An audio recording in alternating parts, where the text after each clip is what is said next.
Welcome to a deep dive into a language that's often considered dead, but trust me, its story is anything but dull. It really is. We're talking about Latin. We've got a stack of fascinating sources here ready to go, all about how this ancient language still echoes through our world in ways you might not expect. It's true. People often think about Latin as this fixed, unchanging thing, right? Yeah.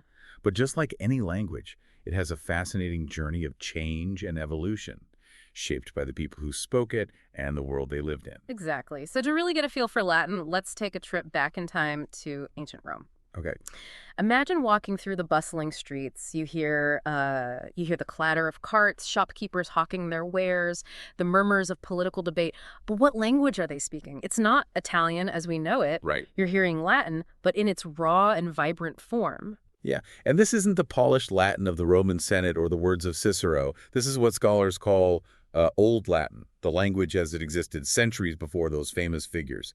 It was the everyday speech of the people, full of regional dialects and constantly evolving. So no Shakespearean English here. We're talking about the language of the marketplace, the tavern, the streets. And one of the most intriguing details I found is that the oldest Latin inscription we have, dating back to around 600 BC, isn't even written left to right. That's right. It's called bustrafetum. They alternated the writing direction with every line, like a farmer plowing a field. It shows you how even the way language was written down was in flux at that time. That's a great visual. Yeah. It's amazing to think how these early forms of writing give us a glimpse into a language still finding its feet. Yeah. But how did Latin go from these humble beginnings to becoming the language of an empire? Well, it all started with a group called the Latins, a tribe living in the lower Tiber area of Italy. Latin was simply their local language, but as the Roman Republic expanded, so did their language. Think about how languages spread today often through power and influence. Right, like English spreading globally with colonization. It makes sense that as the Romans conquered new territories, they brought their language with them. Exactly. Latin became the language of administration, law, and trade across the Roman world. It was how the empire conducted its business, communicated its laws, and even how its soldiers exchanged stories. But the Roman Empire was incredibly diverse. Did everyone in this vast empire actually speak Latin? That's a great question, and it gets to the heart of how languages work in diverse societies.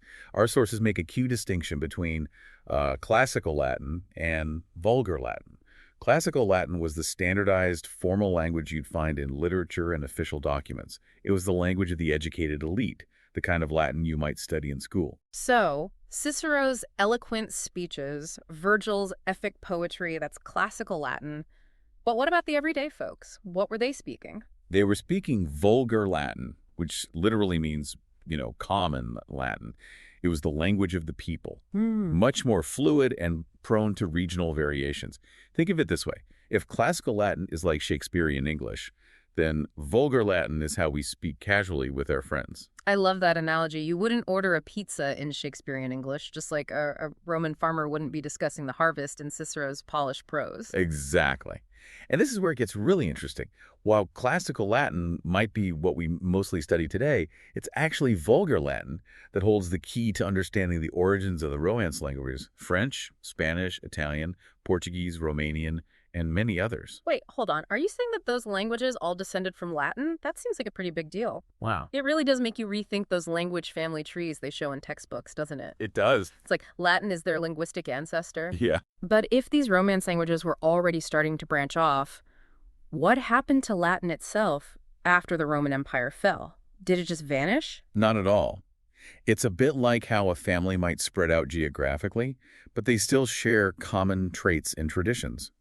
While the Western Roman Empire fell in the 5th century, Latin lived on, taking on a new role. This is where we get medieval Latin. Medieval Latin. Okay, so picture this. Europe, after the fall of Rome, was a very fragmented place. Okay. You've got different kingdoms and cultures emerging, and those Romance languages we talked about are really starting to develop their own distinct identities. So where does medieval Latin fit into all of this? Imagine it this way. Even with all this political and linguistic change, there was still a need for a common language, especially in the world of scholarship, religion, and diplomacy. Medieval Latin stepped in to fill that role. So even though it was no longer the main spoken language for everyday people, it still served as this common thread connecting scholars across Europe. Exactly. It's like their linguistic common ground, right? Yeah. Think about it. A scholar in England might need to correspond with a monk in Italy, or a diplomat might need to negotiate a treaty. Medieval Latin provided a way for them to communicate. Fascinating. It's like Latin became this key that unlocked knowledge and facilitated communication across borders during a time of great change. But how similar was medieval Latin to the classical Latin of Cicero or Virgil? I mean, language evolves, right? Absolutely. Think of it like a building that gets remodeled over time. The core structure is still there, but there are additions, renovations, maybe even a fresh coat of paint. Medieval Latin retained much of the grammatical structure of classical Latin, but it also became more flexible, incorporating words and phrases from other languages. So a bit less strict about the rules then. Exactly. And it makes sense when you consider how cultural exchange works. As different groups interacted, their languages inevitably influenced one another. Even today, we see how new words and expressions constantly enter our vocabulary. That's so true. It's like how that word breeches, like pants came into English. It's actually from the Celtic word brache. Our sources say the Romans adopted it and eventually it became part of the English language. It's a great example of how even a simple word can reveal these fascinating historical and linguistic connections. And speaking of connections, here's a fun fact. Did you know that Switzerland still uses Helvetia, the Latin name for their country, on their coins? That's so cool. A little nod to the past right there on their currency. But even with medieval Latin going strong in these spheres of life, did anyone actually speak it during this time? Way. Were there secret societies of Latin speakers hiding out in monasteries, debating philosophy in hushed tones? It's a fun image to imagine. While there might have been some individuals who were fluent in spoken Latin, for the most part, it primarily existed as a written language during the Middle Ages. Think of it as the language of books, manuscripts, and official documents, rather than the language of everyday conversation. Okay, so we've got Latin evolving into the Romance languages on one hand, and then this more scholarly, almost monastic form of Latin keeping knowledge and communication flowing on the other. Right. It seems like Latin had a pretty impressive post-Roman life. But knowing history, I'm guessing the story doesn't end there. You know it. Just when you think you've got Latin all figured out, it throws another twist into the plot. As Europe emerges from the Middle Ages and enters the Renaissance, we see a resurgence of interest in classical art, literature, and philosophy. And guess what played a key role in this revival? Let me guess. Latin makes a comeback. You got it. Yeah. The Renaissance humanists were absolutely captivated by the ancient world, especially the Romans. They saw classical Latin as the pinnacle of language and expression, and they sought to bring it back to life, not just to study it, but to speak it, write it, and create new works in the style of the ancients. So while medieval Latin was all about practicality and communication, Renaissance Latin was more about aesthetics and recapturing a lost ideal. Sort of like how Renaissance artists were inspired by the beauty of Roman statues and architecture. A great connection. And this renewed passion for classical Latin led to what scholars call Neo-Latin, which literally means New Latin. It was a conscious effort to revive and adapt classical Latin for the Renaissance world. It sounds like they were remixing the classics, creating something new while still honoring the traditions of the past. Exactly. And Neo-Latin wasn't just a passing fad. It became the language of scholarship, diplomacy, and even science across Europe during the Renaissance. In fact, some of the most important scientific works of the time, like Isaac Newton's groundbreaking book on physics, Principia Mathematica, were written in Latin. Whoa. So even as late as the 17th century, when scientists were making incredible discoveries, they were still using Latin to share their ideas. I guess some things never go out of style. It's remarkable, isn't it? Even though Latin wasn't the common tongue of the people anymore, it held this special place in the world of knowledge and discovery. It's incredible to think how a language that originated with a small tribe in Italy ended up having such a profound and lasting impact on Western civilization. But eventually, everyone from scientists to philosophers made the switch to using their own vernacular languages, right? What happened to Latin then?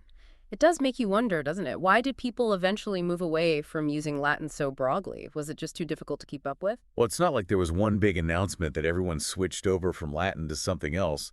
It was a gradual process, and it's closely tied to the rise of national identities and the increasing use of vernacular languages, those everyday languages like English, French, and Spanish. Oh, as those languages gained prominence, Latin sort of gracefully bowed out of the spotlight. Precisely. It wasn't that people decided Latin was suddenly useless. Instead, think of it as a shift in its role.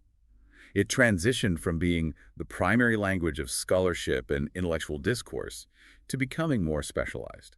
So still important, but in a more behind-the-scenes kind of way. Yes. Our sources point out that Latin remained incredibly influential in specific fields like law, medicine, and theology. Even today, you see Latin terms popping up in these areas.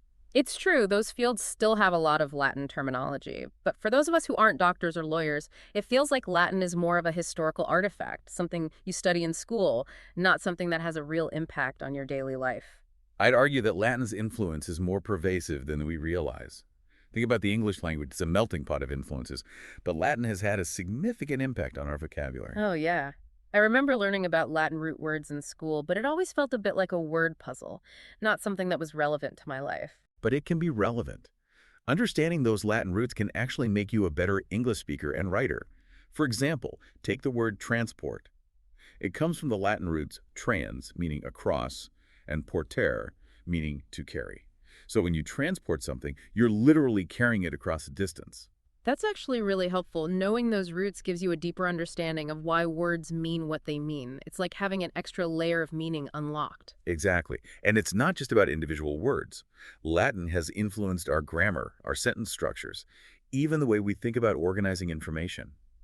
It's subtle, but it's there. Okay, I'm starting to see how Latin is more than just a subject you studied in school. It's woven into the fabric of our language and culture. And let's not forget the sheer beauty and power of Latin. Think about some of the most enduring phrases and mottos we have. Carpe diem, veni, vidi, vici, ad astra per aspera. They're concise, they're memorable, and they carry a weight and resonance that's hard to replicate in English. It's true, those phrases have a certain gravitas to them, and they Right. sound so much cooler in Latin than they do translated into English. But let's bring this back to our listener for a moment. For someone who's hearing all of this and thinking, wow, Latin is more interesting than I realized, where do I even start if I want to learn more? What would you recommend? Well, the good news is there are more resources than ever before. You've got traditional textbooks, online courses, even apps designed to make learning Latin fun and engaging. And don't forget those Latin language podcasts. Imagine listening to the news in Latin. Exactly. It all depends on your learning style and what you want to get out of it. But one thing I've always wondered about, we've talked about how much Latin changed over time, from Old Latin to Classical Latin to Vulgar Latin. So how on earth do we know how to pronounce it correctly today? Did they have audio recorders back in ancient Rome? Huh? I wish. Sadly, no time-traveling audio recordings exist. But linguists have become pretty good at piecing together the likely sounds of spoken Latin. They look at clues like the writings of Roman grammarians who actually described pronunciations. They study misspellings in ancient inscriptions.